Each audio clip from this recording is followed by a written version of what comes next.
Rano ujutru 19. decembra 2011. godine Dragoslav Maričić, odnosno njegov sin Dejan, je primetio da je neko pucao na njihovu porodičnu kuću u Šipikovu. Metak je probio staklo na ulaznim vratima i završio i unutrašnjost kuće. U kući žive Dragoslav sa suprugom, dvoje dece, majkom i dedom. Na sreću niko nije pogođen. Šipikovo je rumunsko-vlaško selo koje se nalazi između Negotina i Zaječara, a pripada opštini Zaječar. U zadnje vreme u Šipikovu je bilo dosta tenzija na nacionalnoj osnovi. Inače, Dragoslav Maričić je predsjednik crkvenog odbora Rumunske pravoslavne crkve parohije Šipikovo i potpredsjednik opštinskog odbora Vlaške demokratske stranke u Zaječaru.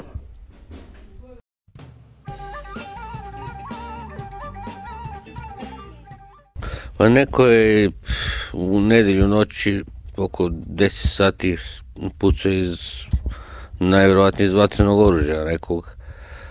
Pucanje se nije čuo. Čulo se zaustavljanje vozila na ulici i nakon 10 minuta je to vozilo krenulo.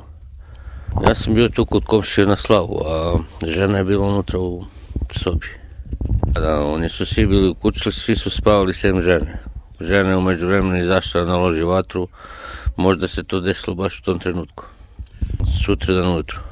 Sutradan ujutru kad je dete krenulo u školu u 7:30, vidio je rupu na vratima i kaže, mama, neko je pračkom gađao u tom smislu. Ja sam ukapirao da on nije od pračke, nego najvjerojatnije metak.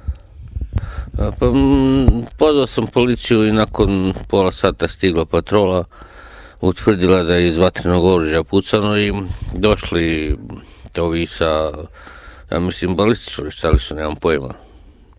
Uzeli tu, pogledali, potražili metak, nisu mogli ništa nađu, zrno.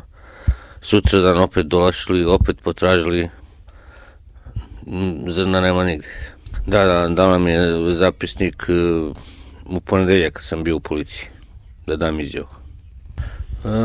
U selu tu se nisam s nikim zamerio i ja mislim da ne postoji takva osoba koja bi pucala na mene, nije bilo svađe, sem jednog incidenta pre jedno nedelju dana kad je zaprečeno ispred Rumunske pravoslavne crkve, tamo placa Rumunske pravoslavne crkve, zaprečeno je ženi da će da snosi posljedice ako nastavi sa daljim lupnjavom zvona. Ja mislim da je na nacionalnoj i na političkoj osnovi. Da, imali su oni kontakte sa mnom, sinoć su bili iz Bora, Zaviša Žuš bio tu da vidi situaciju, šta se tu desilo.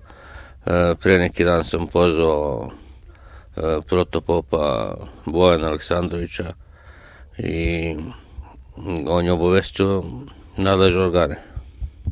Pa po mišljenju policije je pucano isprilike 2-3 metra iznad bandere sa ulice. Tako bi se ugao složio sa rupom u staklu. A po meni je najvjerovatnije metak prošao prilikom otvaranja ovih gornjih vrata tu, kad je žena sišla jedan stepenik niže, sigurno je iznad njene glave proletao napolje. Iz rumunskih medija je bilo možda 10 poziva. Ne, ko da nije ni postojalo ništa. Tako se i ponašao.